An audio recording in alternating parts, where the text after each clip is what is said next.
Good afternoon, everybody. Instead of the three tenors, you've got the three creatives this afternoon.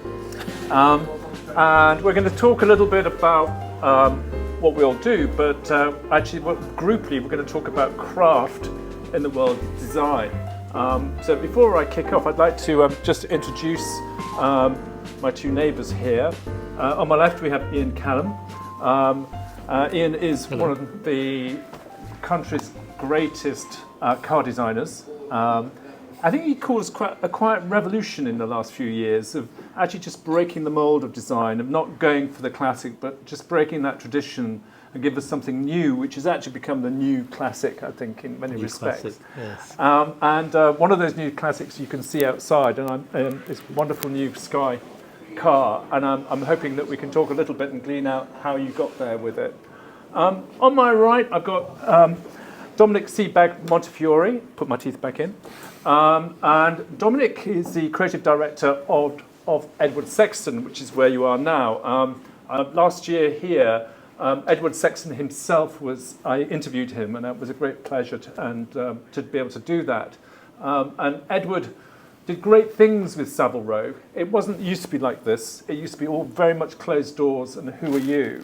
And he opened those doors up to people who just loved dressing well, and gave us another quiet revolution.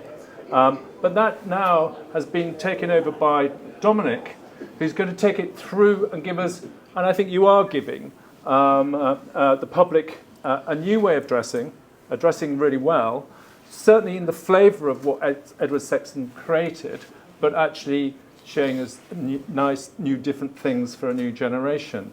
I'm just curious about your new collection, because I'm assuming that this is all the new stuff that's out here on the shelves. Yeah, this is the new collection, and yeah, you know, what you said is completely right about Edward. He also created a quiet revolution here, and I guess, you know, opening this shop 2 years ago on Savile Row after the pandemic, with everyone talking about no one needing a suit.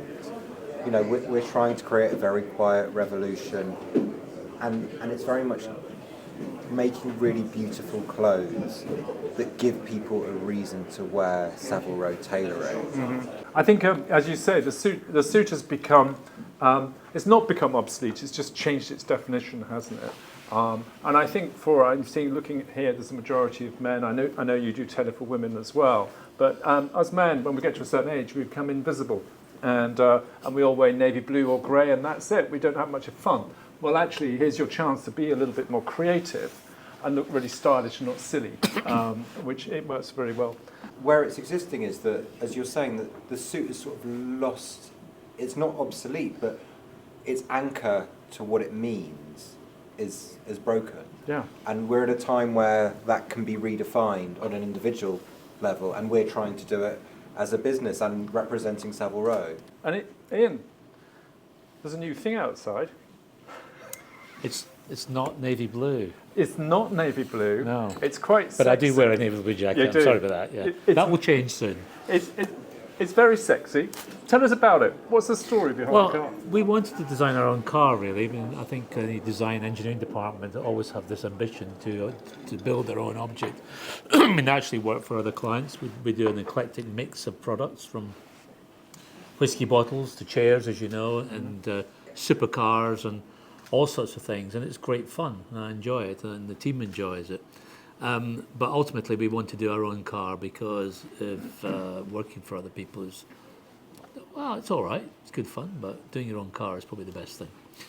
We were going to do something a little bit more kind of exotic and specialised and maybe more sporty, but we realised we needed to do something very, very different to get noticed, and therefore we looked at the off-road market, the go-anywhere market, and that's why we decided to create an off-roader, because it's not the norm. But it's not an SUV.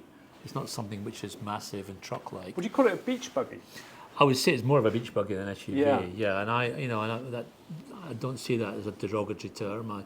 I've always loved the beach buggies of old, the Manx ones, because it was simple, it was straightforward, and then it's good enough for Steve McQueen. It's good enough for me. So there you go. But we've created this from fairly modest sort of beginnings, from a twin-engine electric platform car into the car you see today. And it's evolved and developed over the last 2 years, actually. Well, that's actually what I wanted to ask you is how do you start? Did you just literally have a blank piece of paper and a pen? Yes, you do. No, you have inputs. Of course, you have to have inputs of the engineering and the package. The great thing about electric car packaging is you get huge amounts of freedom. But you do start with a pencil or a pen and paper, and that evolves into a computer drawing, which evolves into a three-dimensional drawing, which ultimately then reverts itself back into a clay model. Hence over there, you see the clay model. Exactly. Over there. So, would you say that when you were actually designing, and we saw this gentleman making this thing today, and it looks amazing. It's good, isn't it? He's quite, yeah, you should do it. Take it up as a full-time job. Actually, it's brilliant. Are you designing it as he's carving it? Is it often, yeah. Yeah, Often we do, of course, because in the old days before we had computers, we actually used to start with a clay model, and we'd do 3 or 4 or 5, 6 of them, and we'd evolve them, and eventually they would get measured by hand and then turned into drawings. Nowadays we start with the drawings and then we mill the clay model. But we have to make the clay model to see what you've just done. And I would defy any designer who works in 3D on CAD to be very, very complete with just the CAD model. I don't think it's possible. No, absolutely. And no matter what car companies say, they all build clay models, all of them. Yeah. As you say, you've got this blank piece of paper, and this is to you as well, Dominic. You've got this blank piece of paper, and you're thinking about the next design. And sorry, I've got to qualify myself here. I'm an interior designer, and actually designed here as well. So I've got my vested interest in all this. But do you actually create a brief for yourselves, or does someone make a brief for you? So you're working according to some sort of parameter. I'm certainly used to a brief being made for us in the corporative life. In this case, we made our own brief. So this is the first time you've really let your hair down and just gone for it. Yeah, But yeah. Used to, once upon a time. And what about you when you're putting a collection together? So I approach it, I trained in bespoke, and it was all about having a client understanding their needs, Yes, and building a garment around not only their body but their lifestyle, their personality, and how they're going to move through the world. And in what we do, it's sort of millimeters suggest subtle things in the width of lapel, the strength of shoulder. hence this sort of look. Exactly. And so when I approach the ready to wear, what I'm thinking is, well, who are we going to be dressing? And I have a sense of, a stereotype of several stereotypes of our customer. So can I ask you, because it has been a bespoke world. It's been this very rarefied world. But I think what you've done, Dominic, is actually started to put things on hooks, and that people can actually see it. Because I think this modern world are quite afraid to commission something. They need to have seen something in order to work it, because that's what they're used to. And you've managed that, but you're still thinking about a person, an individual, and a need. So in many respects, you're both doing the same thing. You're thinking Very about similar. an end user of some form who's going to enjoy what you're getting. For me, it's still a very individual thing. We're not mass producing. It is an absolute client. I mean, and actually, working on that, I've often been thinking, I've been asked, couldn't AI do your job? And actually, we did a bit of an experiment really, and said, see what AI would come up with. And it actually did a really good project for me. But actually, it's not tailored to an individual. Do you think AI could take any form in your world? It will take some form in our world, but there's the area that I will defend, and of course, in my age, I will defend it, is the sense of emotion in what we do. And we're always looking for that atmosphere, that feeling that you want to portray to someone else, albeit a piece of furniture or a car or a suit. And there's an emotional element to that I don't think AI can capture. It's a difficult thing to explain. I mean, the analogy I use, have you ever seen the film John, the Glenn Miller story? Yes, I have. It's a wonderful movie, and everybody should see it, because the point in it, somebody said to him, "What are you looking for?" He said, "I don't know, but it's in there." I'll never forget that. I saw it at the age of about 6, I think. And I'll never forget that notion that something in there that he's to get hold of and capture and get out the other side, and that's always stuck with me. I don't think AI can do that. I don't. I mean, the reason AI came up with me recently was actually I had dinner with a film director, and I was quite horrified when he said that they're using AI to actually create the sets. So that, and it's all about speed. But actually, I think one of the great beauties about movies in modern day is actually when you have a beautiful scenery, when there's detail in it and there's research, which I think AI is going to miss. We're going to lose the emotion, as you say, and the feeling. Value, yeah. And I mean, it's impossible for you, surely, isn't it? I'm sure there's space for it somewhere, but I couldn't agree with what you guys have said more. For me, it's sort of like we're in the information age, and the next step from information is AI. But information is useful, but it's not knowledge and it's not wisdom. I'll try something else at you, because I'm being playing a bit naughty here. This is an amazing shop down the road called Zara. They do fantastic clothes. It's really affordable. Boom, boom, boom. They're knocking them out really quick. I can be wearing the ultimate clothing for the minute. Why would I come here and not to Zara to buy my clothes? I think if you put something on, you'd feel the difference. It's a wearing, is it? You put one of our garments on and we see it. People light up. They feel special. Yeah. And it's the way it's cut. It's the way it's constructed. It's the quality of the fabrics that we use.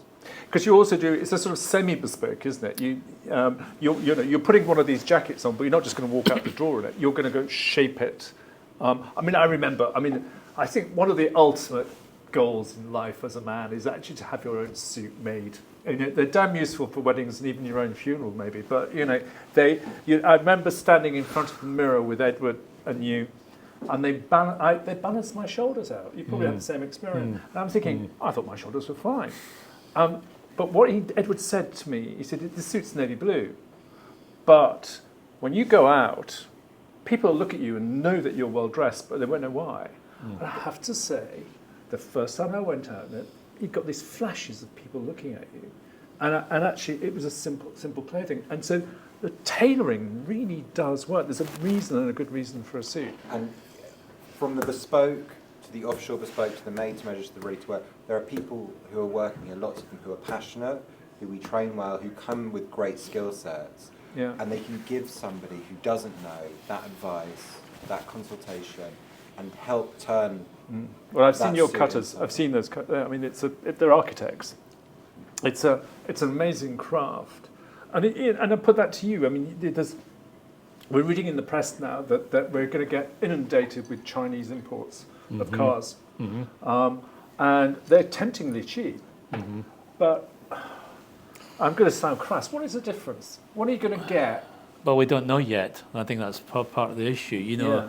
Will those Chinese cars still feel as good or have a sense of quality about them in 5 to 10 years' time? We have no idea because we're not quite sure what is creating them in the first place. But, time will tell. I think also the notion of mass-produced cars, one of the issues of corporation cars or corporate cars, especially in volume, is they chase attributes. And they chase 100 attributes to get them all to the highest level to police everybody, because they have to police everybody. Yeah. And the problem with that is you end up with a pile of attributes that are quite high, but because they all have to be done, they are not high enough. And you don't have higher attributes than others. And I think if you want to get into the bespoke world or the more niche market or the more specialist market, you have to pick your high points and you have to let go some of the low points in order to create the high points. And that's what gives the car character. I think that's something I've seen with all three of us. You do that in your cars. Daniel does really interesting things in the interiors that he does that aren't everyone's cup of tea. And they're not everybody's cup of tea. But they're exactly. special. Yeah, I mean, I've been in to see new clients at stages, and they said, I actually don't like a portfolio. And I said, I'm so pleased about that, because none of it was for you. No, exactly. But, I'm now going back to see projects 25 years later, and they're still there. They're still standing. They're well made. But it's not the covering that's important. It's the layout, the planning, the spatial planning. You improve it's the depth. You improve people's lives. These sort of cheap Chinese imports, the MGs and goodness knows what out there. They're easy to buy, but they're also easy to throw away. You buy one on a lease purchase, and you keep it for 3 or 4 years, Yeah. and then it's gone. There's something wrong in that. I mean, there's such waste in that. The problem is that's their raison d'etre. Yeah. They're a commodity, and the reason they're there is someone somewhere is going to make a lot of money out of them. That's their main reason for being. Yeah. It's not because somebody is passionate. I'm sure the people involved are passionate. I'm sure the people building them might be passionate about it, but the people who are actually creating this object to come out the other side, they're not that passionate about the car. They only just want to make lots of money, and that's the reason. That's the raison d'etre, and that's exactly the opposite, the very opposite of what we're trying to do. It's interesting. This is actually just a couple of streets down. I don't know if you all know. There's a beautiful shop. It looks sort of like slightly Tudor, called Liberties, and it was set up by the arts and crafts movement. It'll never happen. It'll never succeed. It'll never succeed. It was set up by the arts and crafts movement in 1900, and it was a reaction to the industrial society we were living in. And I think what they realised that the objects that people value are the objects made by humans for other humans. And I think there's a movement back to that, non-high productive essence of design coming back.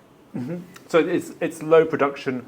Actually, It's not for everybody, and not No. everybody can afford it. But No. I think there's a pocket there that gives us quite the validation to go and do it now, which is going to be totally acceptable. So will the car be bespoke? You will actually do it to Almost, yeah. Wow. Yeah. And I mean, everyone, yeah. most cars now are bespoke to a certain point, Yes. the feature levels, colours and options and all the rest of it. So, we'll be as bespoke as that is. But the point is we're only building a few a year. So to that end, it will be bespoke. And each one will be slightly different. So yes, we will take each one as a customer order, As a customer order. to be dealt with. What a treat. That'll be you fun. can imagine doing Yeah. that, going down and seeing you and working out what it's going to look like. Do you have any pitfalls with bespoke? What about when someone comes in and The thing that I noticed, and I didn't really notice until we started doing the ready to wear, and I had a customer come in who'd had bespoke and then had made to measure with us, bespoke elsewhere. But it's the moment you order something to be made, you create a fantasy, and it depends on the mentality of the person. But for a lot of people, that fantasy can never be met. And a lot of the time, that fantasy is unmakeable. do you think it's because they're just saying you've got an image of yourself, or it's I mean, I could go in. I had my haircut this morning, and then he says, "How do you want it?" And I said, "Just make me look a bit like Brad Pitt." And he said, "You're kidding." So I thought, all right, fair enough. You can't change yourself. You make the best of what you are, who you are. I think it's partly that our brain fills in the blanks. You look at a small swatch of fabric and you try on something that isn't going to be exactly as you are, and people sort of they join the dots, but in a way that can't exist in reality, whether it's a vanity issue or something else. And what about the sort of somebody comes in and says, "I want a sort of candy floss pink suit with green piping." I mean, would you just do it, or do you guide them away from that? I think that we take it back to design principles, and it's well, what are you trying to achieve, and is that going to suit what you're doing best, and go through that process with them, and if it is, then you do it, and you try and with everyone, even if they're looking for a blue suit, it's like, well, what are you trying to do? Because there are lots of blue suits as well. Is it sheen? Is it linen? Is it a dark blue? Is it a light blue? Is it a texture? Yeah. And all of those things give a subtle difference. I find it because I spend a lot of time with designing for my clients, and they're spending from £250,000 to £3 million on their homes. I mean, this is risky stuff, and I've got to supply something that they want to have. But if I let them choose it themselves, they'll go for beige, and it's dreary. And what you're doing is spending time trying to pull out of that client what their secret fantasy is and saying, yes, you can have it. And don't worry, I'm filtering it enough that you won't look silly. And I think also for us, we're trying to deliver something that is beyond that in some way. And, this was something that I learned from Edward, that he would have a customer for 10 years and he'd be evolving their trouser pattern, getting it right, tweaking it. Their weight would stay the same, and then he'd just decide one day, just tear it up and start again. I've got a new system. Because he wanted to give them a reason to throw the last 20 suits away. Not because there was anything wrong, but because he wanted to set the challenge of doing it better. All right, on that note, I'm going to ask something about sustainability. I'm a judge on the British Institute of Interior Design annual awards, and we go the big questions we ask them. And we're overly weighting it at the moment. We ask them 3 questions about, what's the priority on your sustainability, and the poor sods have got to answer this question when I don't think I could answer it myself. And that's why I'm going to fire it to you two. Give me a sort of sustainable justification of the Callum Sky Mayor's car. Permanent enjoyment. You'll have it forever. Life has got to be lived. From a physical point of view, this car is actually made of flax, which is kind of straw and stuff, isn't it? I don't know, some fancy straw material. We're not sure. That's a good sustainable story there. It also has resin in it, which is not such a great sustainable story, but there are sustainable materials in it. And that's something we're going to investigate more of. It's not necessarily going to be the finished article, but we do look at sustainable and reusable materials quite a lot in our small business. So that will take effect. It's electric, so as far as the environment, the immediate environment is concerned, it has a good story there, the obvious story. The batteries are clearly a questionable story, which will get better. And I'm quite convinced about that. So that the manufacturing of batteries will become a much more sustainable story in time, but we all have to live with the process of those experts. And really that's the story of the car. But the thing is, sustainability is about longevity as well as anything. One of the most sustainable ways of driving around these days is to buy yourself a very old car, because it's done its quota of whatever, creating unwanted energy or needing unwanted energy. And my car's 62 years old. There you go. So your story in that car is a fantastic one in terms of sustainability. Yeah.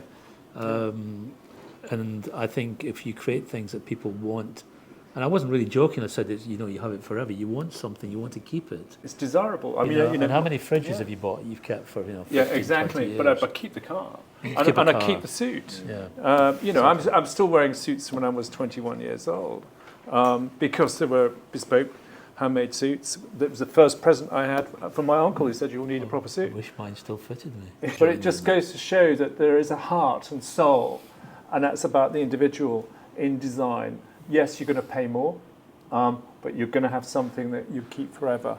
But I think a round of applause for these two is super. Thank you. Thank you. Thank you.